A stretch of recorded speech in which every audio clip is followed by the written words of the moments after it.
Hi, welcome back to Art and Soul. My name is Mike Severin, and I'm so glad you could join me again today. I know we've not been on the air for a couple of weeks with new episodes because here at the station they've been had a lot of nonprofit organizations from around the county here that came in and recorded holiday greetings for that will be airing now through Christmas. So that kind of threw a kink in the schedule for those that had regular programs here. So it's just part of what we adapt with and work with here at the station.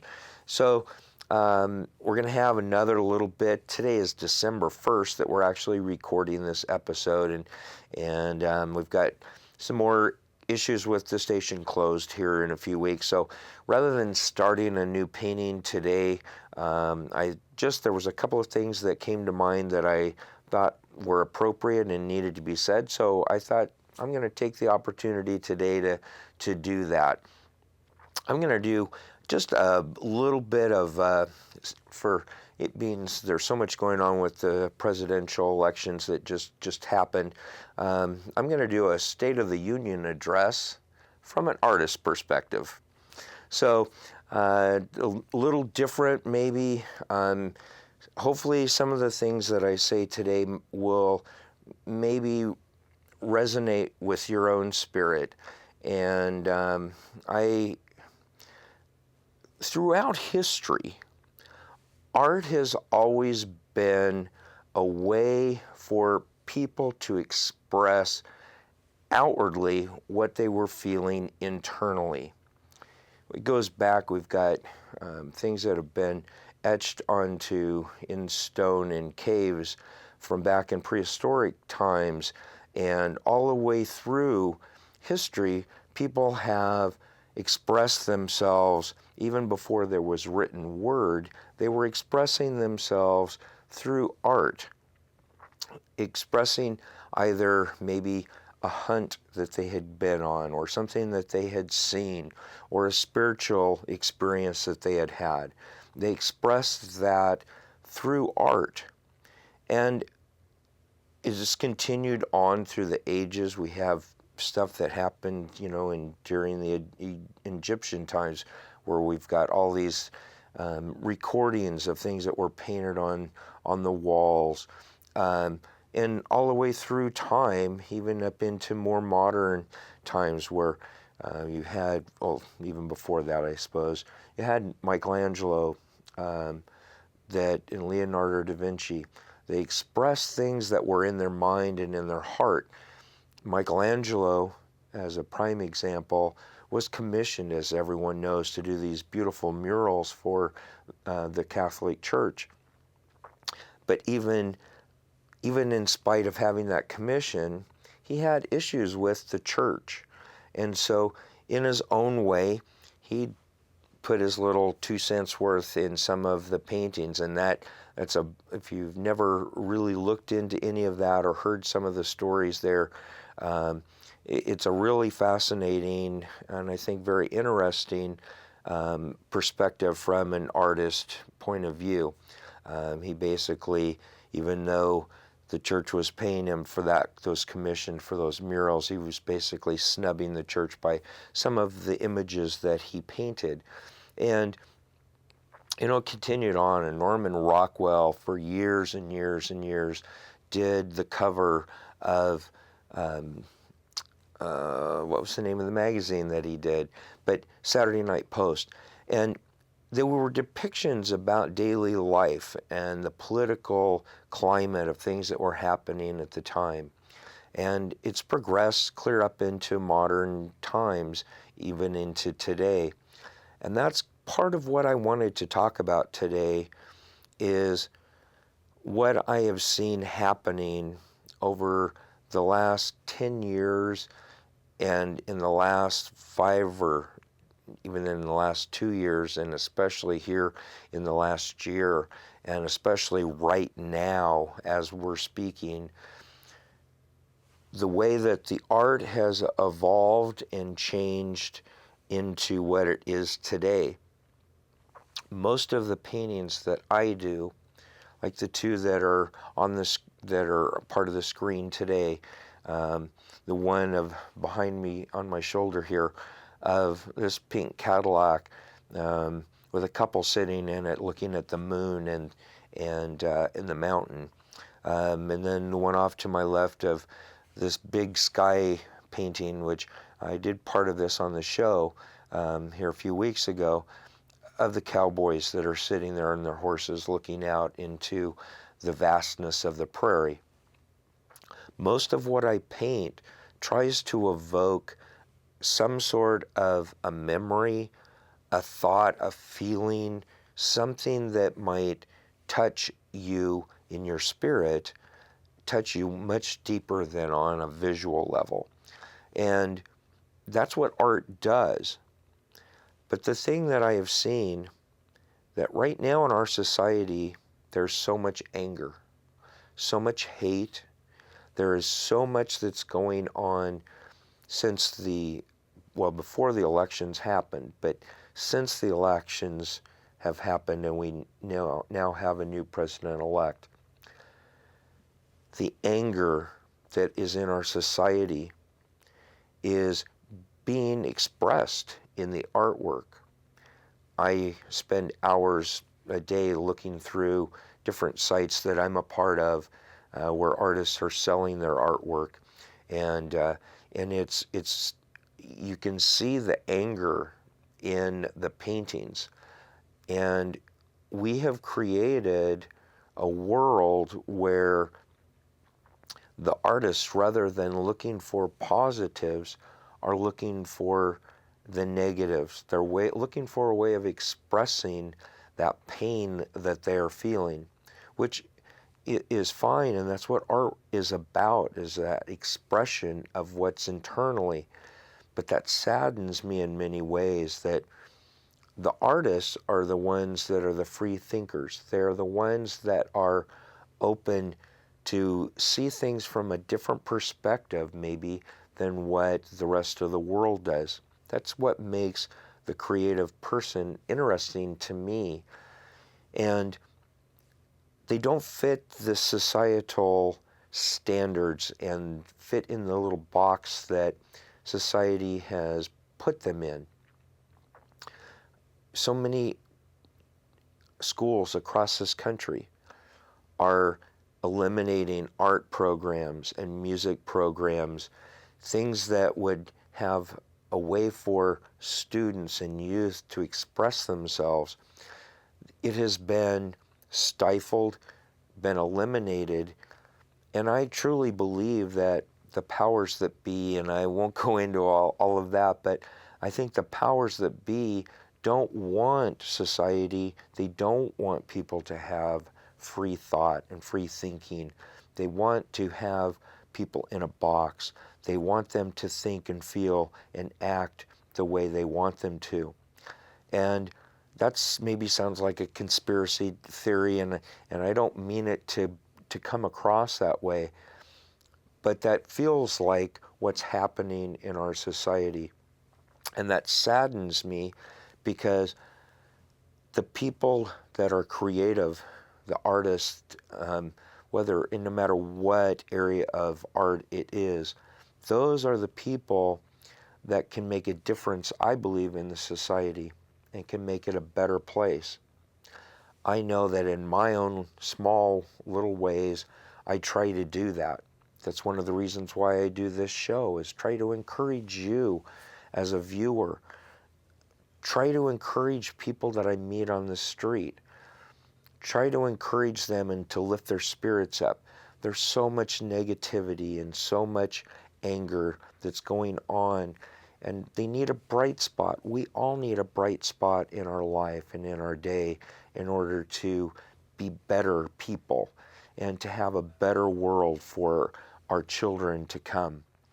So I think that we need to be really careful about how we approach what we do on a daily basis. There's so much misinformation that comes out in the media, and you can argue whether all sorts of different things from the political side of it. And I keep bringing up the politics because right now that's such a hot spot in what's going on. In fact, every day when I go onto Facebook, I almost dread going on to Facebook now, because seeing the post after post after post of people angry that Trump won and trying to get him recount on ballots and all sorts of stuff. If it would have been that Hillary won, it would have been the exact same thing. People rioting and having protests, and the anger and the hostility that's going on. And right now with the pipeline going in North Dakota and that whole drama, there is so much that is going on, and there's so much information out there. It's hard to know sometimes what is the truth, what is really the truth. I think that the truth can be found in your own heart and in your own soul. How do you find that? I find it in meditation, and I do it in studying, and I do it in research. So many people just blindly will share something that because it works with their point of view. So rather than looking for validity in it, in its content, they just automatically push the share button. And it fuels this mob mentality, which is absolutely terrible for our society. You know, we're one nation under God, indivisible. We're not together. There's not unity. We have lost unity. We're headed towards civil war type of anxiety between people and animosity between people, rather than loving and supportive. May not be our point of view. It may not be what we think is the best interest, but it's out of our control. So why feed into that anger?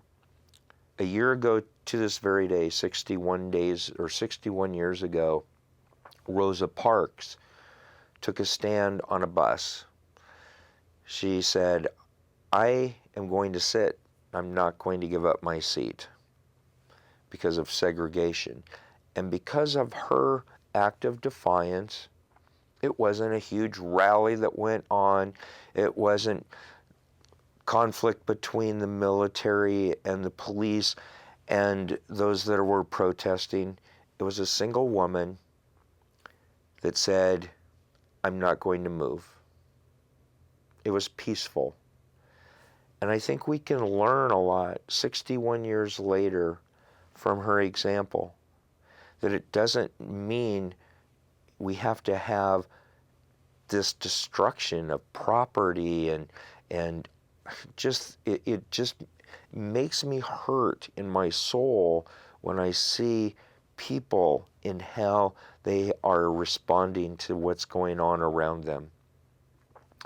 Like Rosa Parks, you and I, each one of us, if we contribute a positive, we can make changes in the world. Sometimes we go, oh, I'm just one person. That one person can make a difference. Yesterday, some things going on, and I just needed a chance to go for a walk and just to clear my head and kind of refocus and regroup. And I started walking down the road, and quite a ways down the road from where I live, there was an elderly gentleman that was on his front porch, and I had waved to him a couple of times and spoke to him, but I had never really talked to him at any length. And he waved me over, and so I walked over to where he was at, and we started talking, and he said, I want to thank you for your show.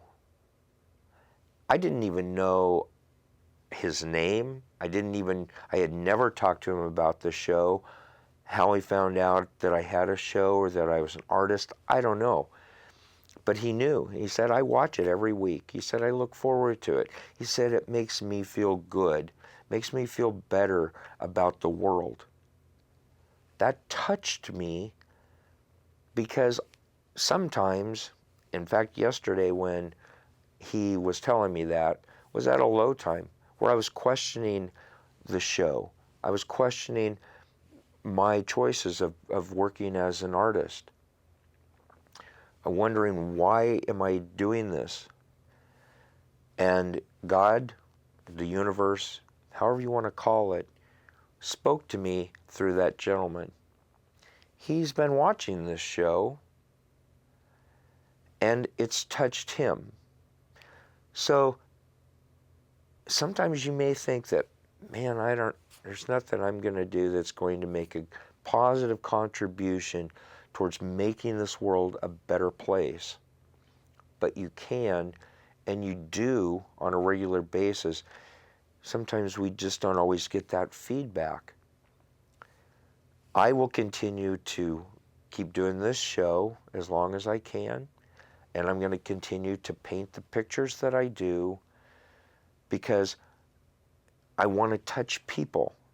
It's my way, my only way, not only way, but it's one of my ways that I can actually reach out and make this world a better place through my creativity, through trying to make people feel better about themselves. The paintings that you see behind me evoke emotion that are positive. They warm your heart. Whether society, with all the art that's out there, the political cartoonists and the angry artists that are out there, that may be the trend. I'm not going to produce that kind of art because that's not who I am. It's not, even though I at times get angry at what's going on around me and in the world, I have to focus on the positive. That is the choice that we each have of how we handle and how we deal with what's going on around us. I've chose the little goat path of life.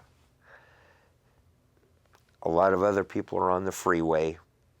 They're in a parking lot, in cars that all look the same. They're frustrated.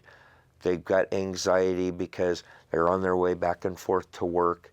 And I'm not saying that that's a bad thing of working, but what I'm saying is that they feel like they're trapped in this little freeway of life going through. They can't go at the speed they want because it's dictated by everything around them, the trappings of everything around them.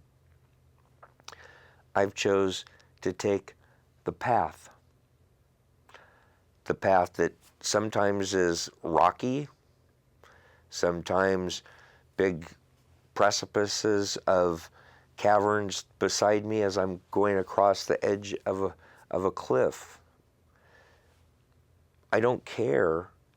Those are difficult times, but I know that that's a path that I am supposed to be taking.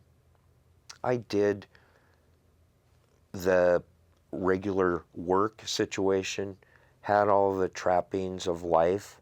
I had all of the stresses that come with trying to make the mortgage payment and the car payments and all of those things that happen, feeling like I had to have things in order to be happy in life. Running 1,000,000 miles an hour through life, not taking time to stop and smell the roses, as they say. Circumstances forced me into becoming an artist, but I know that's the path that I was supposed to have taken probably years and years and years before that, but I was too blind by the societal standards that have been put down to fit into that box. Now I'm on the path that I'm on. A lot of people that I run into question that. They go, look at your situation. Look what's going on around you. Is this really the path that you want to go on? They question my vision. It's not my vision. I believe it is my calling. And yesterday when I ran into that elderly gentleman, I knew, again, and a lot of times the universe and God will bring things into our path to remind us that we are on the right path. So don't question yourself. If you know you're supposed to be going a direction, it may not be the way society is directing and the powers that be want you to go. Follow your heart, follow your soul. And I know that if you will do that, you're going to find a contentment and a peace that's in you. It doesn't mean you're not going to have stresses of life. That's part of living, is having stresses. But you're going to have a joy in your heart that you don't normally have when you're trapped in the world and the anger around you. I said this a long time ago on this show, that a lot of times you can be going, and I've done it, and I know you have too, going somewhere. I've been there lots of times. I know where I'm going. I just take off driving, and with half an hour goes by, and I pull up at my destination, and I can't remember even what route I took. Don't remember the lights, the intersections I went through. I don't remember people that were on the sidewalks around me or cars that were around me. I was going through, subconsciously, I drove myself to that destination.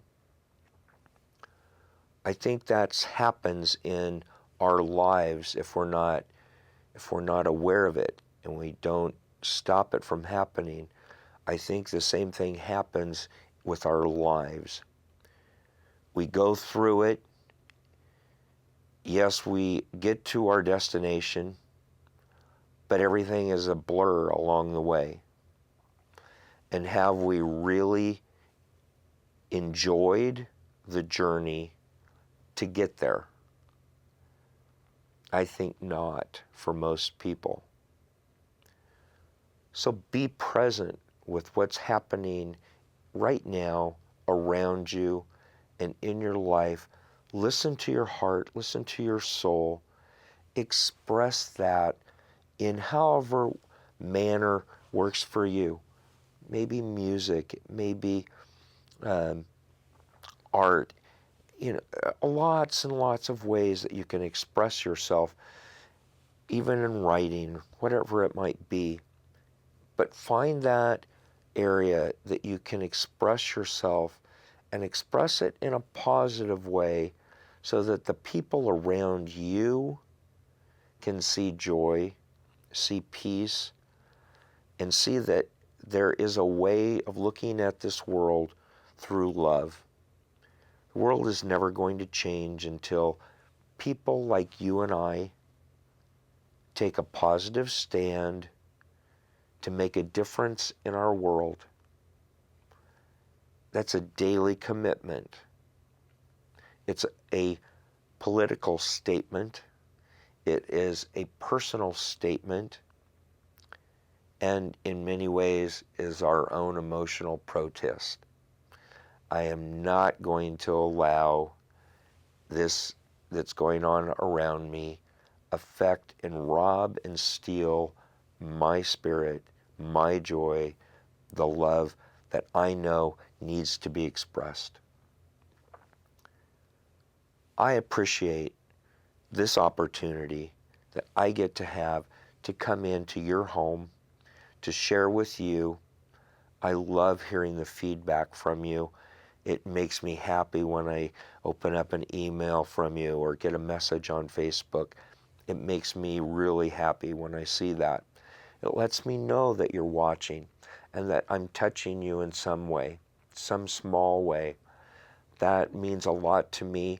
That means that I know it reinforces that I'm on the right track. Be that to someone else in your own life. I would love to hear from you. If you haven't taken the opportunity to give me a call or to email me, I would love to hear from you and what this show means to you. I'd love to see what you create. So until next week, be blessed, be inspired, be joyful, and show love to those around you, and make a difference in your world, starting with you. Blessings. Thank you for joining me here on Art and Soul.